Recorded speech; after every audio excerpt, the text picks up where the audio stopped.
Di tangan saya ada sebuah buku yang menurut pendapat saya ini buku sangat penting untuk saat ini, dan buku ini menjadi makin penting karena di sini tertulis di halaman pertama, teriring salam persahabatan. Ini tapi salam apa? Jubir. Jalbat erat. Wah. Sahabat erat, persahabatan buat Pak Jaya. Dari Muhammad Arif Pranoto Hendrajit, dengan judul Perang Asimetris dan Skema Penjajahan Gaya Baru. Terima kasih Pak Hendrajit. Sama-sama, terima kasih. Ini kehormatan diundang nih.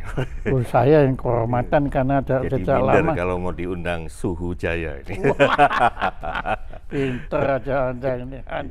Tapi koreksi sedikit Pak, jadi itu dua nama, M. Arif Pranoto dan Hendrajit. Jadi oh, itu iya. Anda bukan Arif Pranoto Hendrajit? Iya, kolaborasi dua kawan saya ini, saya dan Pak Arif ini untuk menulis. Nah, Pak Arif sendiri sekarang ada ya, itu pensiunan polisi, terpangkat terakhir Irjen Pol, tapi sekarang banyak tetap peneliti senior di Global Future Institute bersama saya. Oh, wah. Yeah. Terus di sini di telinga ini ada tulisan berbagai tambang yang dimiliki bangsa Indonesia tidak usah terburu-buru dieksploitasi sampai bangsa Indonesia memiliki tenaga ahli yang cukup untuk mengelolanya sendiri. Bung Karno. Bukan main ya, beliau sangat visioner. Visioner dan futuristik melihat. Iya, tapi nah ya, kalau yang waktu zaman itu ya lulung ada kok nggak dimanfaatkan gitu kan. Iya. Apalagi kalau yang datang bawa duit banyak. Dan itu saya tersirat juga pandangan beliau tentang investasi itu yang seperti apa dulu. Jadi apakah gerakan tersamar untuk penjajahan tersembunyi atau memang untuk kemitraan strategis yang setara kan gitu. Nah itu sampai hari ini pun masih ngambang. Iya. Dan itu memang yang digunakan oleh Amerika Serikat karena beliau kan sudah tahu ya praktis oleh seluruh peradaban di dunia ini bahwa kolonialisme itu kan sudah lewat. Ya, secara klasik ya. Ya sekarang menjadi imperialisme. Ya, imperialisme itu bukan hanya lewat bedil, tapi bisa lewat kebudayaan, sosial, ya, dan ekonomi, investasi, ya, sebab ya bahkan kesehatan juga bisa terbaik yang ada di buku saya. Ada juga kesehatan ya, terkait dulu, ya kereta api cepat itu kan termasuk imperialisme. Oh jelas. Namanya aja sudah. Lawang namanya mau Jakarta Bandung kok namanya bisa kereta cepat Cina. Nah itu kan kerjasama yang seakan-akan investasi dan sifatnya ekonomi, padahal proyek sebagai gerakan tersamar karena di antara Kerawang Purwakarta itu masih banyak ribuan sumur minyak yang aktif. Jadi dalam skema ini kan jadi tersamar oleh proyek yang super cepat ini. Orang fokusnya ke apa gunanya Jakarta Bandung kan gitu. Dialihkan ya. Iya. Kok sekarang naik shuttle di mana-mana murah 135.000. Ini kan katanya 200.000. Tapi kenapa itu urgent sementara yang Jakarta Jawa Timur Surabaya itu lebih urgent jauh kan ini. Tapi nggak dipakai. Karena menurut beberapa ini antara Kerawang Purwakarta saja, dan itu kan rute yang terlewati itu ada banyak ribuan sumur minyak. Nah ini kan secara militer dikuasai siapa ya, swasta gitu ya, oleh kekuatan yang merupakan kaum komprador lah ya, kalau istilah pengusaha-pengusaha yang berkawin-mawin dengan kekuasaan. Berkawin-mawin, Anda puitis banget. Wah, tapi saya sebetulnya tidak pernah menggunakan istilah skema penjajahan gaya baru. Iya. Tapi saya sudah lalu melanjutkan istilah Bung Karno, neo-imperialisme itu. Ya kan sama betul Iya. kan. Ya, Itu kerangkanya neokolonialisme seperti yang udah wanti-wanti Bung Karno aja. Tapi ini lebih ke spesifikasinya bahwa di dalam penjajahan gaya baru yang non militer itu ada skema, ada strategi, dan ada modus operandi. Nah ini sistem ini nggak dibaca sekarang cara kerjanya. Nah harusnya kan terinspirasi oleh Bung Karno tahun 30 waktu pidato di Landrat itu. Itu kan beliau baru pertama yang mengatakan ini loh cara kerjanya penjajahan, bukan sekedar physically Belanda datang udah hampir 3 abad di Indonesia, tapi sistem kerjanya begini. Dan kenapa dia yang namanya kolonialisme terjadi, misalnya kapitalisme global misalnya gitu kan, yang menjadi induknya kan gitu. Nah ini sekarang belum berubah, dan kita memang melawan tapi sebetulnya belum punya satu pengetahuan tentang bagaimana melakukan kontra skema kan gitu. Keren ya, jadi Anda kok tidak nyalonin jadi presiden? Nggak potongan Pak. Ya jahitannya. Enggak, karena cara Anda ngomong tadi, Anda tidak, saya merasakan Anda bukan bicara teori, tapi Anda itu sudah menghayati itu. Betul nggak? Mudah-mudahan seperti itu. Dan ini sesuai obrolan sebelum acara tadi. Saya kan 17 tahun di jurnalistik. Ya. Tiba-tiba mengalami kepenatan bukan pada pola kerja jurnalistiknya, tapi lingkungan yang makin mengindustri itu pers itu. Tapi terus saya kontemplasi, tapi apapun kan 17 tahun saya di jurnalistik, ada dong pasti bawah sadar yang membuat saya betah itu.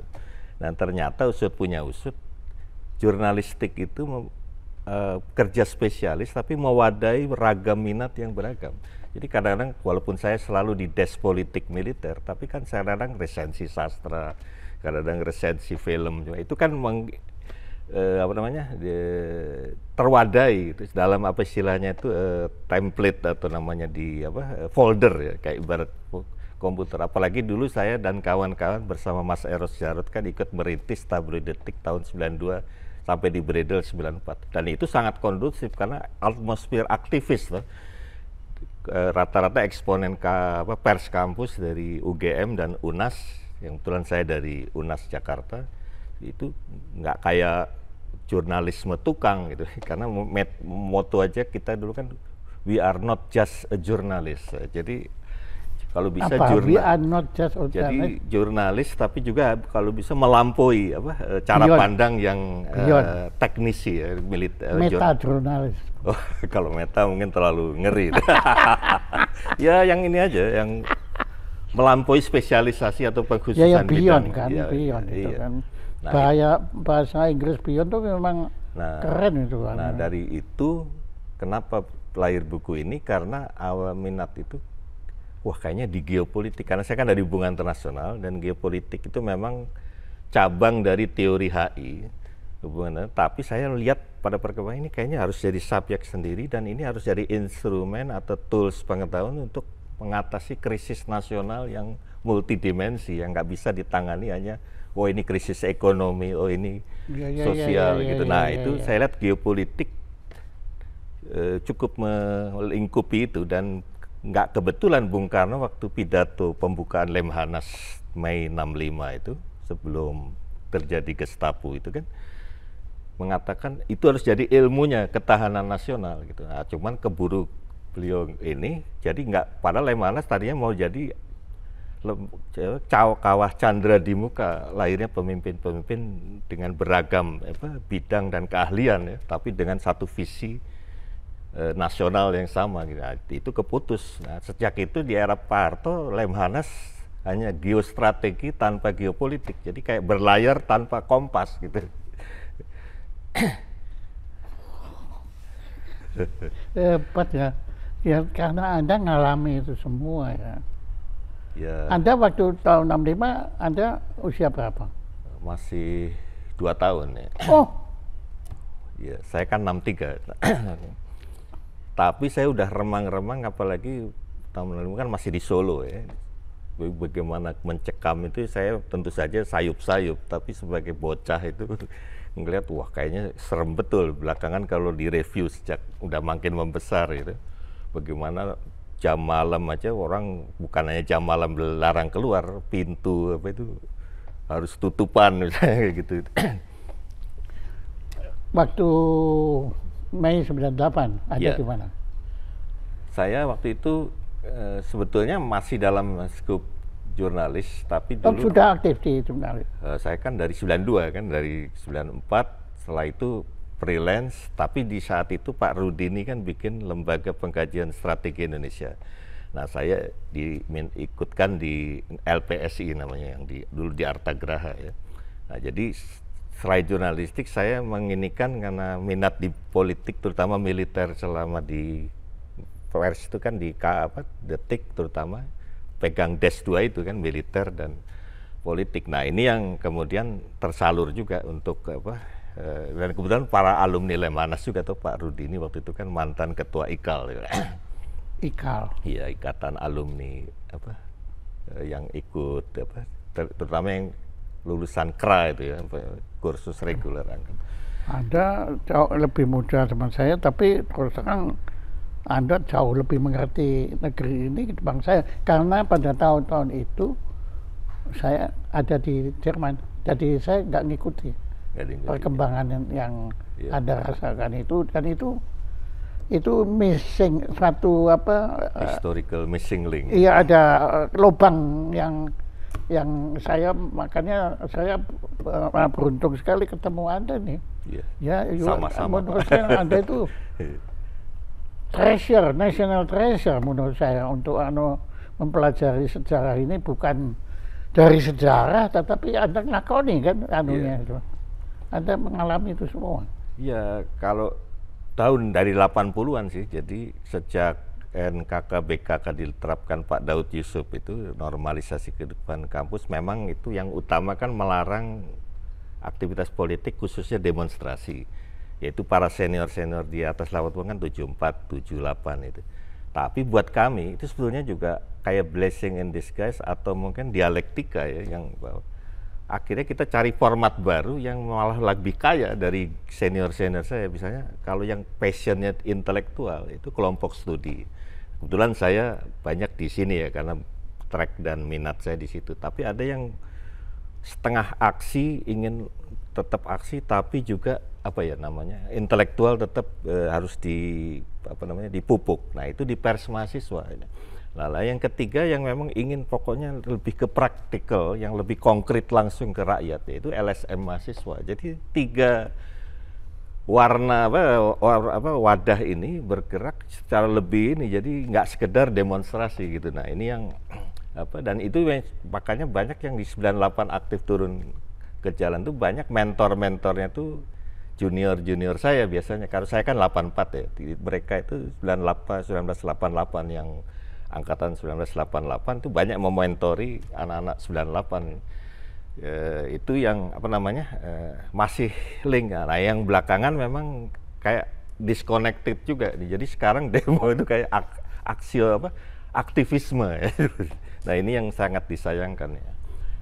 Apa sih sebetulnya istilah aktivisme itu? Ya, jadi Saya sekedar aktif untuk aktif itu sendiri tanpa satu ya itu tadi harus ada skema dong, misalnya harus merespon krisis atau kondisi, ya harus ada ya, contohnya Sumpah Pemuda 1928 yang hanya 100-an orang itu, yang umur kalau sekarang istilahnya Gen Z tuh, kayak model Kartosuwiryo baru 23 tahun, Amir Sarifudin baru 23, Pak Sugondo pimpinan sidang baru 23, yang paling tua Pak Yamin 24. Tapi bisa melahirkan apa yang disebut Ikrar Pemuda. Itu kan tanpa turun ke jalan, hanya rapat di satu ruangan yang seluas ini gitu.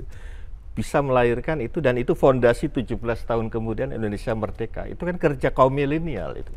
Ya, tak ada skema itu. Mereka tahu kondisi globalnya gimana, kondisi dalam negeri, kolonialisme yang dihadapi macam apa, bahwa intinya divide et impera itu pemecah belahan bangsa harus dikontra dengan penyatuan misalnya, dan penyatuannya dan menariknya di situ kan ada Sulawesi, Java dan sebagainya, itu menjadi itu kontra skema, cukup di ruang rapat gitu, tapi ada satu dikontra langsung ke akar masalahnya yang kebetulan waktu itu imperialisme dan kolonialisme gaya Belanda ya. Gitu Pak.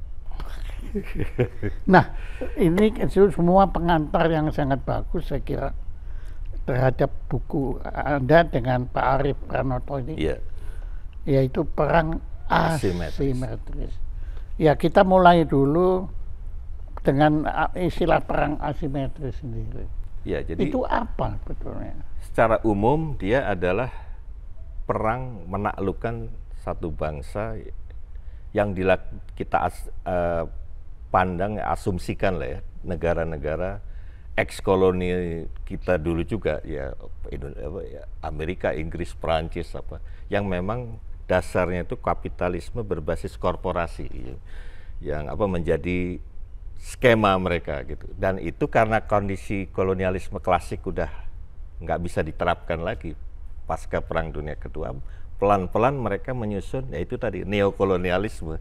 Jadi dijabarkan lebih tajam skema penjajahan gaya baru. Nah, karena ini skema gaya baru, otomatis perangnya juga harus gaya baru dong, bukan lagi militer dong, bukan lagi ini, tapi cara nirmiliter. Nah, gimana jabarannya? Pola sifatnya itu adalah non-violence ya, karena nggak melibatkan sarana kekuasaan. Tapi yang menarik polanya nih Pak, dia menganalogikan cara militer tapi dengan cara non-militer. Kalau di serangan kayak dulu misalnya Bush ke Irak itu kan shock and awe, itu kan artileri udara ngebom dulu. Nah, yang mau diciptakan apa? Kepanikan, ketidakpastian, teror psikologis maupun teror fisik segala macam. Nah, kalau itu berhasil terjadi hal yang tiga itu, muncullah kavaleri. Nah, ini kavaleri itu apa? Menajamkan serangan dari tahap pertama. Kalau di film-film koboi itu tampaknya itu ya, kalau udah berhasil pendudukan okupasi itu biasanya infanteri gitu. Nah, apa yang terkait di sipilnya? Pola yang artileri udara itu tebar isu. Harga cabai meroket. Nah, itu kan isu gitu. Lalu tahap tema berhasil, misalnya reaksinya, oh iya, waduh, mahal jadi harganya. Tema, kelangkaan nih, ya wajar dong kelangkaan. Nah, solusinya apa? Import. Nah, pola isu yang pertama itu adalah serangan udara itu ya mungkin bisa macam ragam, bisa melalui media, melalui ini, pokoknya yang jadi alat, bisa buzzer ya kan. Nah, yang kedua, kavalerinya apa? Nah, itu biasanya penekanan tema itu udah melibatkan aktor-aktor yang terkait kalau tidak di kekuasaan ya dengan korporasi ini. Pengkondisian lebih lanjut isunya langka, roket berarti langka, perlu impor. Nah, kalau udah impor, korporat-korporat agrobisnis kan asing semua masuk, kolaborasinya sama oligarki kan, atau terutama yang di backup plutokrasi, kaum berduit ini. Tapi yang sebetulnya bukan bourgeois independen ya, tapi komprador istilahnya kan gitu. Nah, skemanya kalau berhasil skema ya udah itu import masuk gitu. Yang untung kong-kali-kong kapitalis global ini plus orang per orang yang di dalam misalnya di DPR, di komisi terkait, di kementerian Nah, itu yang terjadi. Nah, yang menarik itu tahun 2011 Pak Jaya masih ingat ya, waktu itu di Madura kan pecah antar umat Islam sebetulnya, antara Sunni Syiah itu.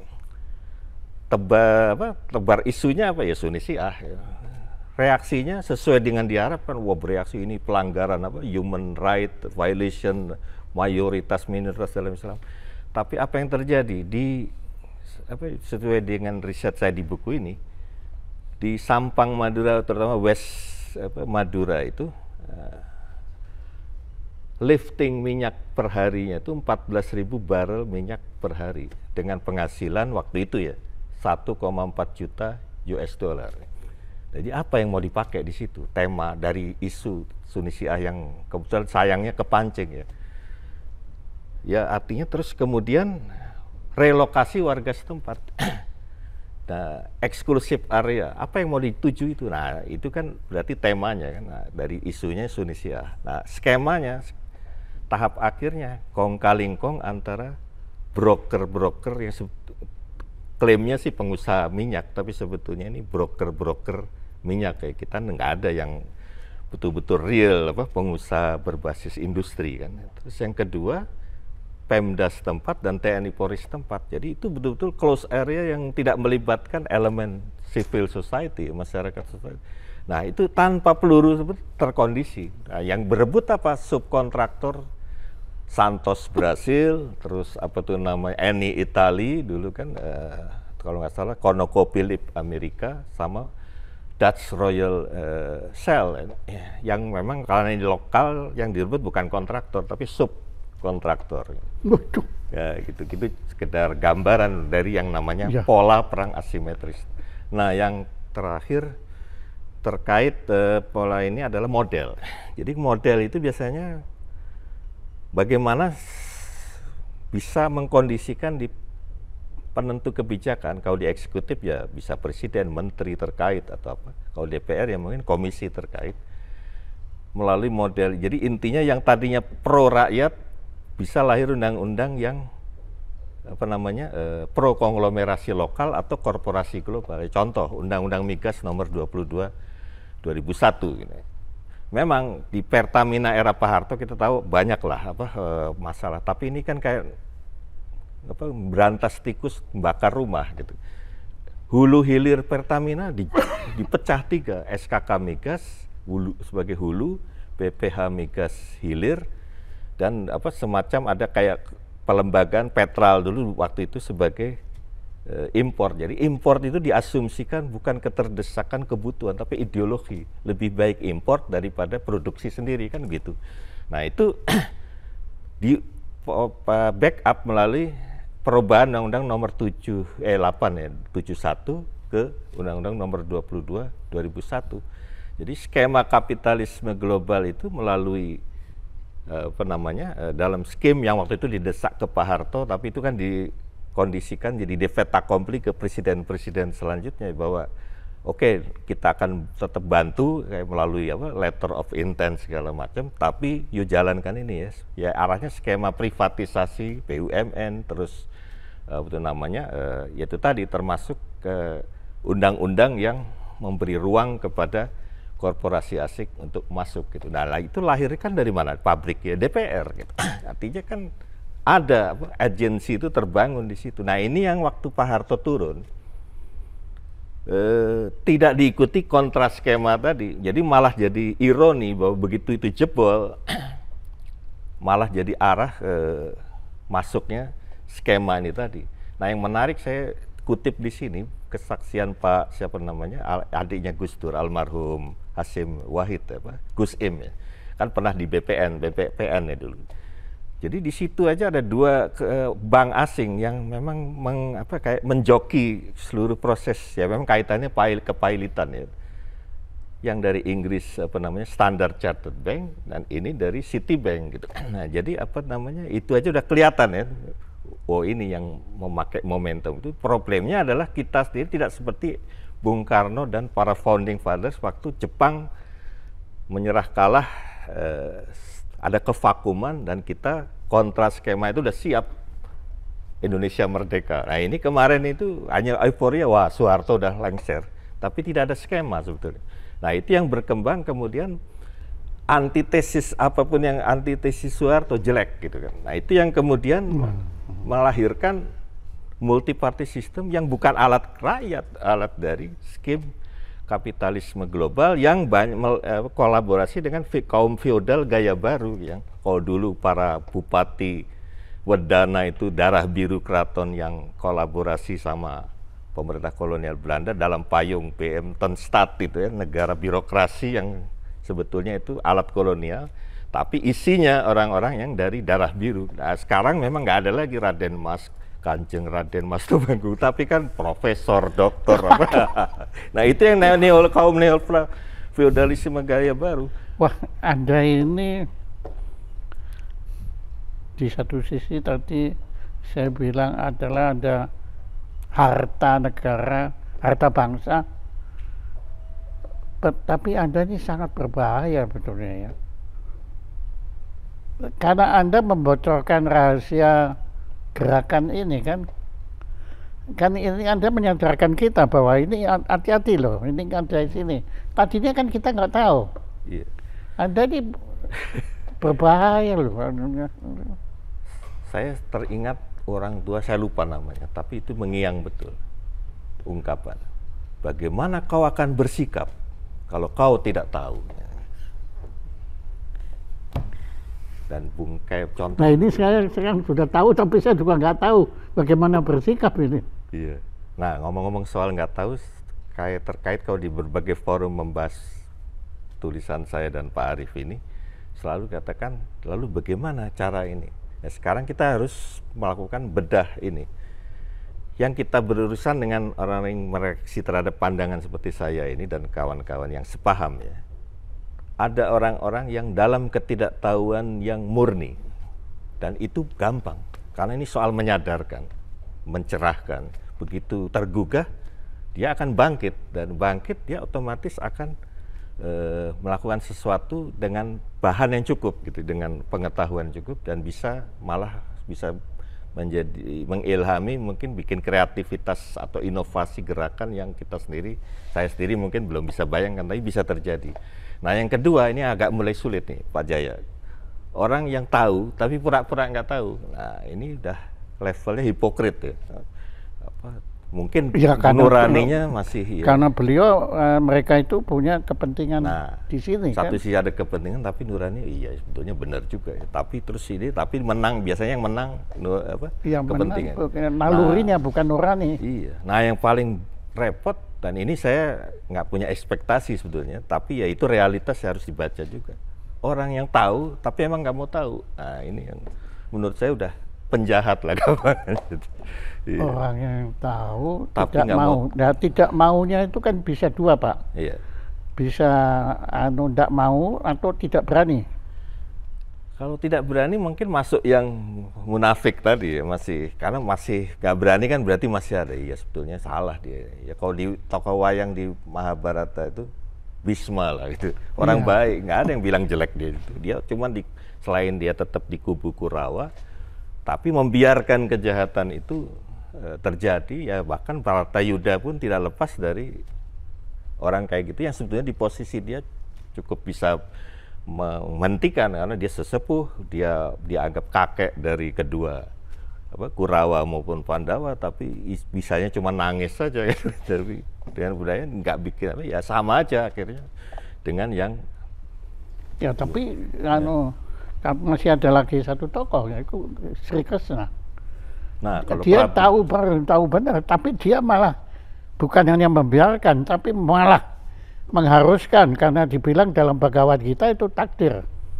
Iya, tapi saya termasuk yang mengagumi dua hal kalau di wayang nih ya. Pertama adalah Basudewa Krishna yang Pak Jaya singgung, sama Sanjaya.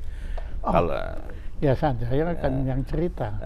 Kalau Krishna itu kombinasi antara ahli strategi tapi punya visi spiritual juga. Jadi kayak wali lah gitu. Jadi wali tapi juga pada ini dia takdir itu untuk ini ya, misalnya gini, ketika kedua kubu yang notabene saudara itu ya Krishna kamu harus ikut saya, yang Pandawa ya sudah, badan saya kan satu, nggak bisa nih. Sekarang mulai dari Kurawa, kamu mau milih mana, diri saya atau bala tentara saya? Nah, dengan segala adigunonya terus arogansi dan nafsu kekuasaan, oh ya bala tentaranya gitu. Padahal secara soft power dan itu kan dia tahu takdir itu. Pandawa yang sengaja dipilih yang terakhir, udah kamu nggak apa-apa, nggak ada lain cerita ya saya aja. Padahal ideanya itu yang penting gitu, di dalam mengarahkan ke jalan takdir kemenangan kebenaran terhadap. Oke, itu kalau Sanjaya saya setuju ya, nah, tapi saya mengagumi Sanjaya karena dia kan yang memberitahu Dasarata, melaporkan pandangan mata itu kan simbolik Pak Jaya, bahwa bukan soal karena dia di kubu kejahatan ya, membimbing orang buta, memberi informasi, bimbingan atau pencerahan kepada orang buta, dan buta kan nggak mesti fisik gitu, buta hati juga. Gitu. Jadi Anda ini sebetulnya Sanjaya buat saya. Saya sendiri lebih cocok merasa Sanjaya daripada Krishna. Nah ya, Anda Sanjaya buat saya. Saya kan yang buta, saya kan buta ini semua. Loh saya tadi ini tidak ngerti semua. Iya. Tadi cabai naik, kalau ya kerjanya cuma ngomel aja cabai naik. Iya. Walaupun nggak tahu dulunya berapa, juga kan nggak tahu kan saya. Yang tahu kan ya ibu-ibu rumah tangga itu kan. Itu Pak Jaya tadi bilang bahwa wah kok ini bukan soal berani atau bahaya. Dorongan saya itu kalau itu ditutup ya harus telanjang bulat gitu. Jadi dan setelah itu silahkan dinilai sesuai dengan ininya gitu kan. Karena intinya kalau mau berjuang apalagi mengubah sesuatu kita harus tahu dulu akar soalnya. Iya, jadi Anda benar-benar Sanjaya ya ini sini. Saya berharap begitu. Iya bagus. Anda berhasil, cuma ini yang buta tetap buta, nggak tahu apa yang harus dilakukan karena kategori tadi yang munafik itu tadi kan. Iya. Makanya fokus saya ke kalangan muda, jadi saya nggak masuk hitungan Anda, saya sudah kadaluarsa ya. Ya sama, artinya dalam arti yang dari ini yang muda sampai yang ini, yang intinya itu yang dalam ketidaktahuan murni, karena sekalinya tahu, dia tahu apa biasanya sih akan ada inisiatif, akan ada inspirasi untuk bangkit. Kalau saya betulnya saya merasakan sesuatu yang nggak beres. Iya. Cuma saya kan nggak seperti Anda tadi karena saya buta kan. Tapi saya rasa adalah ini masuk keliruologi. Iya. Ya itu. Keliruologi itu kan bukan ilmu membuat kekeliruan, bukan. Tapi itu mempelajari kekeliruan. Nah, menurut saya kekeliruan ini adalah sila kedua kita itu di samping sila kelima memang itu belum ada di dunia yang berhasil melakukan, tetapi sila kedua itu sudah dianggap nggak ada sekarang. Kemanusiaan itu, coba kalau kita dengar kemarin debat bahwa para capres kita itu nggak ada tuh yang ngomong kemanusiaan. Iya, nggak ada. Ya, karena kita sudah kehilangan kesadaran atas makna kemanusiaan itu sendiri. Itu anunya. Dan kalau Anda perhatikan kan tadi Anda nyatakan banyak undang-undang kita akhirnya kan tanpa kita sadari tidak berpihak ke rakyat ya, ke kepentingan nasional ya, enggak. Iya. Tapi kepentingan global. Ya. Nah, ini kalau soal bicara Pancasila selama ini selalu dari Orde Baru sampai sekarang kan wah, nggak konkret, Pancasila hanya retorika.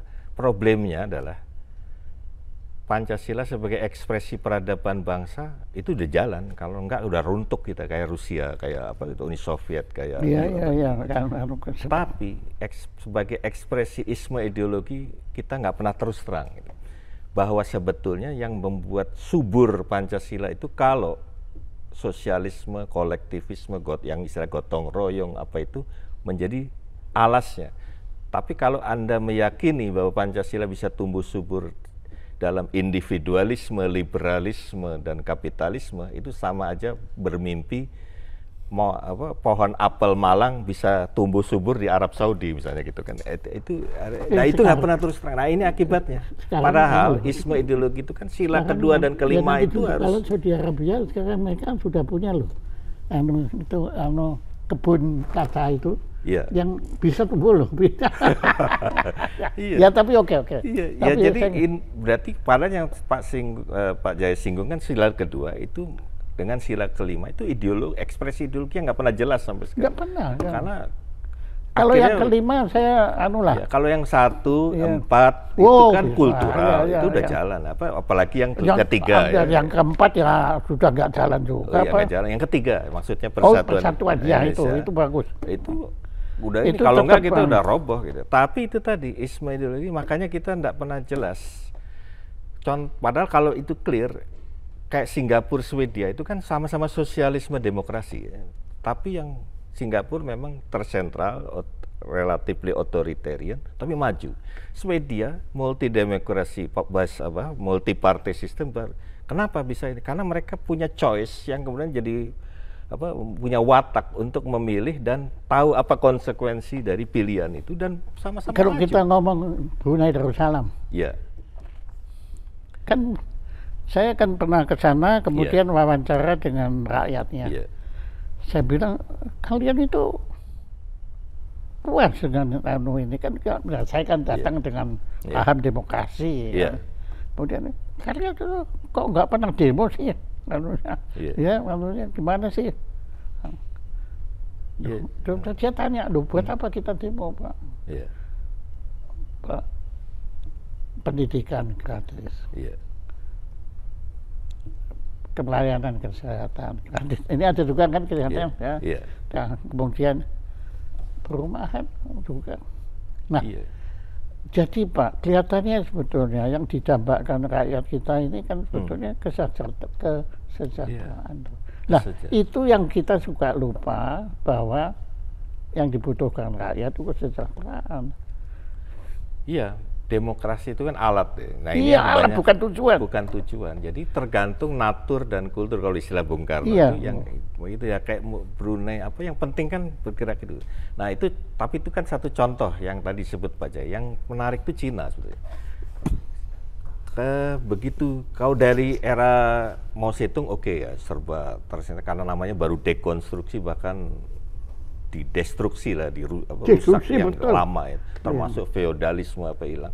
Tapi yang betul-betul rekonstruksi revolusi itu kan Deng Xiaoping ketika menerapkan visinya itu memodernisasikan masyarakat sosialis berwatak Cina. Ini aja menarik bahwa iman perjuangannya sosialis loh, bukan kapitalis. Ini banyak orang ekonom barat tuh menganggap Deng kan kayak berdamai sama kapitalisme. Enggak, dia tetap visi itu. Tapi yang dimodernisasi sosialisme berwatak Cina. Artinya bukan ortodoksi nasionalisme gaya Moskow atau gaya Euro-komunisme di Eropa itu yang enggak kontekstual. Karena meyakini sosialisme seperti juga Bung Karno meyakini ini udah watak bangsa kita itu enggak mungkin individual, kolektivis. Tapi bagaimana itu dikembangkan untuk modern. Nah, itu visi. Nah, yang menarik itu program 4 modernisasi itu industri, pertanian, iptek, sama pertahanan militer. Tidak ada satu kata ekonomi seperti Pak Harto dulu mengantitesa Bung Karno. Kita harus ekonomi karena politik terpuruk. Akhirnya beliau rontok juga karena ekonomi. Deng sampai Jinping sekarang mengembangkan 4 program modernisasi itu apa berarti? Kalau buahnya adalah 3 triliun US dollar devisa negaranya, artinya itu cuma buah ekonomi. Yang dibangun itu strategi kebudayaan, mencinakan kembali komunis, dan itu menjadi satu ini. Nah, yang menarik adalah kayak PKC yang katanya partai tunggal itu, rekrutmen kader partai kepemimpinan itu meritokrasi, bukan KKN gitu. Nah, di era Orde Baru sampai hari ini itu walaupun Pak Harto dengan tema KKN itu jalan terus, cuman bedanya aturan main yang berubah gitu. Namanya iya, kalau dulu dengan Golkar 3 jalur itu ABG itu kan, terus pengusaha militer dan ini, nah itu militernya memang hilang seiring difungsi tapi oligarki dan yang memang tetap ini kepada Barat itu yang justru otomatis KKN, cuman kriterianya beda, koncoismenya lain. Kalau zaman Pak Harto kayak gitu ya ini lain, tapi jadi sebetulnya nggak berubah. Jadi kalau kemudian kemarin ribut soal MK sampai soal cawapres, ya itu titik kulminasinya aja ya, bentuk vulgarnya. Tapi yang dulu-dulunya koncoisme juga, nggak ada yang meritokrasi kayak di Cina. Oke, imannya udah clear nih, ideologi visi oke, tapi kompetensi you apa? UMKM ya harus yang memang passionnya di situ, ya jangan yang dari iptek atau ditaruh situ. Jadi sesuai, right man on the right place itu jalan, ideologinya jalan, tapi orang-orang yang siap menghadapi tantangan zaman gitu. Oke Pak, saya kira kita bisa berlanjut seperti wayang kulit ini ya, bisa malam untuk, Semalam. ya karena ini betul-betul, ya karena Bapak juga kebetulan memperhatikan wayang segala itu ya, anunya itu buat saya tuh nggak akan apa-apanya. Nah, berhubung waktu yang terbatas, sekarang tolong Pak, Iya. dalam waktu sebagai masa akhir ini pembicaraan ini Iya, ya, iya. tapi nanti kita harapkan kita masih bisa Insya Allah, lanjut ya, Iya. anunya kita bisa lengganan lah sama Anda gitu. Wih. Ya, anunya, nah apa yang Anda bisa masih Anda yang belum saya tanyakan, tetapi Anda rasa itu perlu kita ketahui tentang buku Anda Perang Asimetris ini. Ya, karena Pak Jaya tadi menyinggung sedikit banyak soal capres, terutama dalam konteks debat capres maupun cawapres yang sudah berlangsung selama 3 kali ya kemarin ini. Itu tadi problemnya visi, strategi dan rancang bangun sistem itu tidak tergambar di dalam tema ketika memaparkan tema-tema yang disodorkan oleh penyelenggara pemilu ya dalam konteks itu. Jadi kebanyakan langsung di level program. Ya. Kenapa kok pertanyaannya diajukan oleh penyelenggara pemilu, bukan oleh rakyat? Ya. Nah, Pak, itu padahal yang punya kepentingan kan bukan penyelenggara pemilu, kan yang punya kepentingan rakyat. Tapi kenapa rakyat malah nggak boleh tanya? Ya boleh jadi itu juga salah satu ekses pertanyaan-pertanyaan yang sangat tidak substansi ke ininya, otomatis jawabannya juga banyak. Kalau di capres yang tadinya saya harapkan visinya dulu gimana, kok program misalnya gitu kan. Nah itu, dalam konteks ini maka yang kita harus, saya dengan momentum pencapresan ini menurut saya adalah dari seluruh tadi itu kalau mau berubah kan gimana gitu kan. Nah itu salah satu caranya ya harus ada perombakan di orang-orang yang di level penyusun skema yang memang di kita, tapi di level itu. Nah, itu biasanya di kementerian strategis kan, atau yang langsung link up ke presiden. Terus kedua, kalau Bappenas bagaimana? Ya, ini kan bicara manpower ini harus dipatahkan tiga-tiganya nih. Yang di skema ini ya, nggak boleh ada ini lagi. Yang skemator dengan IMF, dengan WTO, Washington Consensus segala macam. Terus yang kedua adalah di level yang namanya saya sebut organ penggerak mesin, itu dirut-dirut BUMN segala macam.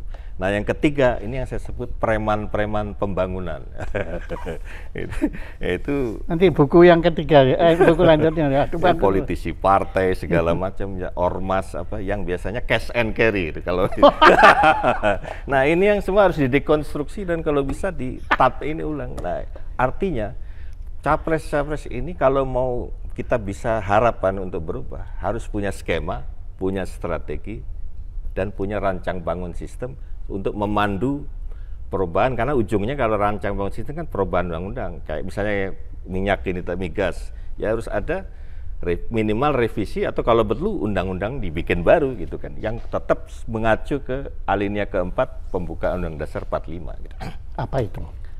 Yaitu memajukan kesejahteraan umum, memajukan kesejahteraan umum, rakyat lagi kan, iya, keadilan sosial, iya. Mencerdaskan kehidupan bangsa, nggak hanya soal pendidikan, tapi strategi kebudayaan juga harus dibangun. Begini Pak, kalau gitu satu yang sangat berharga bisa ditarik dari pembicaraan terlalu singkat ini, adalah sudah saatnya Orde Reformasi ini. Sudah berapa tahun Pak kita? Hampir 30 tahun ya, 25, tapi kan udah masuk 30 tahun. Itu makanya saya udah sering ingatkan kalian seumuran loh, sebentar lagi mau Orde Baru ya. Masa masih ya you bikin apa gitu dong. Menurut saya yang kita butuhkan sekarang bukan lagi reformasi Pak. Iya. Dekonstruksi. Orde dekonstruksi. Sehingga kembali ke spirit orde proklamasi. Nah itu orde proklamasi. Kalau orde lama itu lain lagi ya. Lain lagi. Subjektif kalau itu. Tapi reformasi saya sering ingatkan termasuk ke para eksponen. 25 tahun, sebentar lagi seumuran 32 tahun loh. Jadi jangan selalu menganggap selalu orde baru, tapi Iya. Menikmati ininya enggak. Ya, termasuk Mas Eros ini bertanggung jawab kan ini. Tanggung jawab. Aduh, ya. Semoga Mas Eros juga menyaksikan Iya. bicaraan ini ya, karena Iya. beliau juga langganan kita juga Iya. kalau Saya mau. menyaksikan waktu Oh, soal terkait apa MK itu segala macam. ada ya waktu itu. Saya nonton juga. Saya. Waduh, kalau dia ngomong saya yang takut juga. Karena nggak ada yang berani nangkap dia, tapi nangkap saya kan seneng. Ya, Waduh. Pak Indrajit, Anda ternyata memang Hendrajit versi Rawanayana Sri Lanka, ya, karena Anda pahlawan kan. Bukan versi Ramayana. Wah, kalau versinya Anda dihabisin dari situ kan jelek. Tapi versi wayang pura bagus juga loh, Pak. Di situ kan Indrajit itu bukan anaknya Rawana, ciptaan Wibisono. Iya, iya. Kan itu pinter loh yang ngarang cerita itu, pinter semua itu. Rupanya dia belajar dari Anda itu. Ya, kami nggak punya apa-apa, Pak Indrajit. Waduh. Kami nanti untuk melengkapi penghargaan yang saya yakin sudah banyak, yaitu dari Jaya Suprana Institute. Waduh. Pada Dr. Indrajit yang telah berkenan menjadi narasumber pada gelar wicara Jaya Suprana Show dengan tema Perang Asimetris Sarana Nir Militer Melayani Imperialisme Gaya Baru. Ini lebih panjang dari dan lebih lengkap ketimbang buku Anda di sini, dan itu satu kehormatan. Iya. Maka ini kami serahkan kepada Anda. Mohon tepuk tangan untuk Pak Indrajit. Terima kasih banyak Pak saya. Bukan jangan kapok. Oh, tentu saja tidak.